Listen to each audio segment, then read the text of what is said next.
Alright guys, welcome back to another CSC explainer video. Today we're going to be talking about the new Loot 2.0 system that was first unveiled in the July developer update. It is called Loot 2.0 officially because it is essentially a full rework of the loot system. The basis of the system is what's called Wreckage. Essentially what it is you blow up NPCs and eventually player ships in space, and whenever the ships explode, they leave wreckage behind, like you would imagine. You pick that wreckage up. When you bring it back to the station, you can deconstruct it, and it deconstructs into these things called unstable matter shards. And then from there, you can create these things called matrices, or a matrix, that can then be turned in for a variety of loot. So the lowest level would be the wreckage, and right now there's two different types of wreckage: drone wreckage and I think it's just ship wreckage. And then from there you have the unstable matter shards, which you then refine into a matrix, and the matrices then can keep being refined into higher and higher level matrices. So there's 5 levels of matrices, the lowest being the UDW, then the LDW, SDW, HDW, and EDW. So the levels matter because there'll be essentially vendors scattered around the galaxy where you can turn these matrices in at and get a chance at a potential weapon or defensive module or mining module. It's split into all these different categories. So you have to not only get the matrix you want for the type of module you want, but then you also have to track down the engineer that is going to trade that matrix for a module. So UDWs are the lowest level, and those are all just GFI standard and GFI premium modules, essentially just starter modules. And then everything from LDW up are player craftable modules, starting from some of the lowest level modules to LDW, and then you have the most high-end modules in the game are called come from EDW matrices, and those are things like the Vulcan Cascade laser, precious metal extractor beam, your Trellite extractor beam, your Trellite alpha scanner, anything high-end like that, high-end weapons like the concentrated neutron beam, and they're all T1. Uh, and when you turn this in, you can't choose which module you get. You basically get a chance at a number of modules. So to really work from the ground up, you're pretty much going to be working from wreckage, as the majority of drops, like 90-95% of drops from NPCs now, are going to be drone wreckage or ship wreckage. So the way it works is, I have a conversion table here, let me pull up real quick. So the way it works is wreckage is you're going to deconstruct wreckage into shards. So you need 250 wreckage to deconstruct it into a single unstable matter shard. From there, you would take 80 unstable matter shards and you put them in, I believe, the crafting facility, or not the crafting facility, the refining facility, and you would be able to create a matrix. So let's run through that real quick. So I got 17,435 wreckage here. I gotta move it into station cargo to deconstruct it. So right click on it, deconstruct, and I'm going to get 69 unstable matter shards from this. So that's cool with me.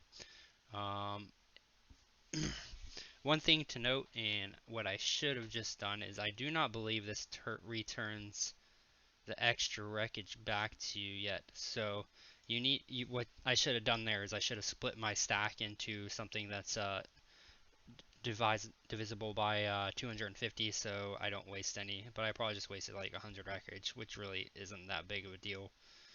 Wreckage is only worth like 1 GRP or a few GRP a piece at most, I'd say, based on module values now. So right now, I had some unstable matter shards already from previously deconstructing. Now I have 180. So from here, if you're a new player, you could use a public refinery and refine these and get like a UDW or an LDW for turn in. But another thing that these could be valuable for is just an income source. If you're good with your GFI modules that you get from a starter pack, you've grinded out good modules from a mission, you might be able to just keep selling these unstable matter shards as an income source as a newer player if you're hurting for that GRP. But what we want to do is we want to try and make a matrix here. So we're going to go to a refinery, or a workshop, as they're called now. My private workshop is full, so we're going to use one of these public ones. We'll go with workshop 2 here. These are mostly busy too. And then once you're at the public workshop, you're just going to want to drag your unstable matter shards in there. I don't have that many, so I'm just going to drop them all in. Looks like we're going to get 3 UDWs from this. So, and it's going to take about 15 minutes. So it's going to return, we got 5 extra unstable matter shards that are going to be returned to us. And it's going to take 175 unstable matter shards to make 3 UDWs in this specific refinery. And that's going to change from refinery to refinery. And what I'm going to do is I'm going to start this job, and then I'm going to explain why it could change from refinery to refinery. So that's going to take 15 minutes. And since I used the public refinery, it did deduct some GRP there. For 15 minutes, 4,000 GRP an hour, it was probably 1,000 GRP, which is pretty cheap considering you can then turn around and turn those 3 UDWs in for like 3 starter mods if you're hurting for mods as a new player. So these conversion rates, once you get into like the 80 shards to make 1 UDW or 60 UDWs to make 1 LDW, since you're working in a refinery, these are actually affected by the efficiency of the refinery. So if you're using a high-end refinery, you can have what's called augments, like a Quiver or a Kaya or a Ronin, and these all boost the output of your workshops. So we had, what was it? We got 3 from 175 there. So that would be just under 60, I believe.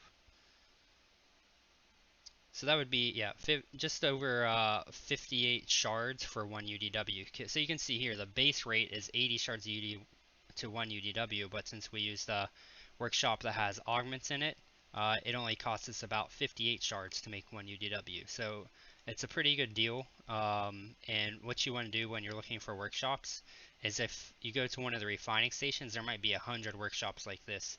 And you probably want to test out a few and see which one gives you the most bang for your buck. Because that can make a pretty big difference, especially if, say, you're refining if you're going all the way from Wreckage to like an LDW, it could save you like 30 or 40% in the wreckage necessary to get that LDW. So let's look at how this is balanced out. So to get 1 UDW, you're going to need 80 shards, but then to get 1 LDW, you need 4,800 shards. And the reason it's that way is because the LDWs are the first player craftable modules available through the Loot 2.0 system. So they are much higher value than any of the UDW mods. And then from there it goes up by multiples of 3. So by the time you get up to an EDW, you're going to need 129,000 shards if you're not using any augments to get 1 EDW. That's equivalent of 32 million wreckage. I haven't figured out the exact wreckage per hour you can farm on NPCs now, but I know this would take you a significant amount of time. Like, you're not farming this in a weekend, that's for sure. Like, this is probably going to take you hours and hours and hours and hours, probably weeks of playing to get 1 EDW from this. So it's going to be very rare that people get EDWs. And one thing is that the NPCs outside of the wreckage and the shards they can drop, which probably makes up like around 95% of the drop rates, they can also sometimes drop actual matrices. So if you're killing like a really high-end Dreadnought NPC, it probably has a chance to drop an EDW. It's probably a very slim chance, but it's there. If you're killing like Corsairs and Fringe, they probably have a chance to drop LDWs. Definitely would have a chance to drop UDWs. So the farming NPCs is a pretty solid way to get modules, especially starting out.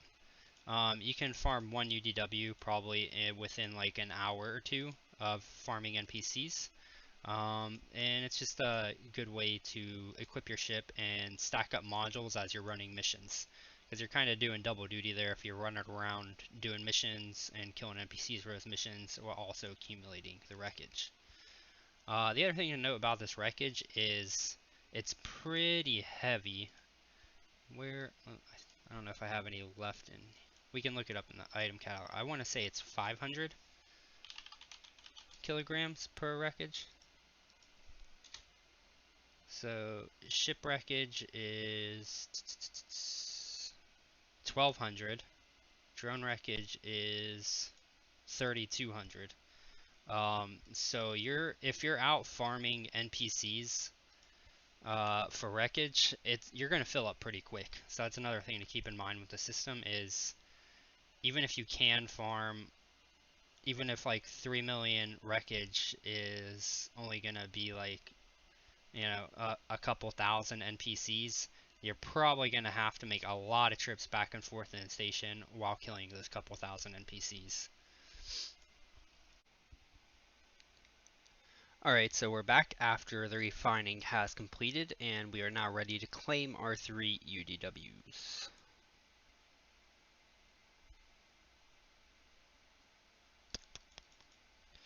Alright, so we're claimed, and they should be in our station cargo now. Boom, there they are.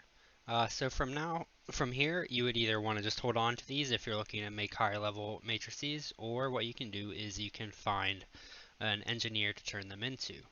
We're at GFI Proxima 1 right now. That's the GFI owned station in Proxima, the one farther from the star, not the one closer to it. So the matrix engineers are going to be under missions, and you can see both of them right here. So not only are they different based on the level of matrix you're turning in, both of these are UDW engineers, but they also have different categories of modules. So this one is weapons rewards. So if I turn a UDW here, I would get I would have a chance at any of these. If I turn in a UDW to this guy, then I would have a chance at any of these. So let's go ahead and turn one in to this matrix expert.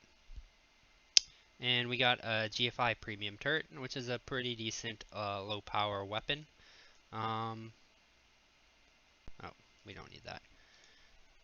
So one thing to note about these GFI modules, if you're in a starter ship, is I would be wary of using these laser cannons at first. If you get any of these, just because they are very high power consumption. I would only use these in like a Corvette or a Voyager, and even then I'd probably only equip one at a time. I'm actually a fan of both the missile launchers and the turrets. So if you're a newer player looking to get a good weapon setup, I would aim mostly for the missile launchers and turrets, and maybe one laser cannon until you get some good power recharge going. If you guys have any other questions about UWs, matrices, refining shards, or deconstructing wreckage, just drop in the comments or find me in Discord. You can follow us on Twitter as well with CSCverse, and also find us at cscverse.com.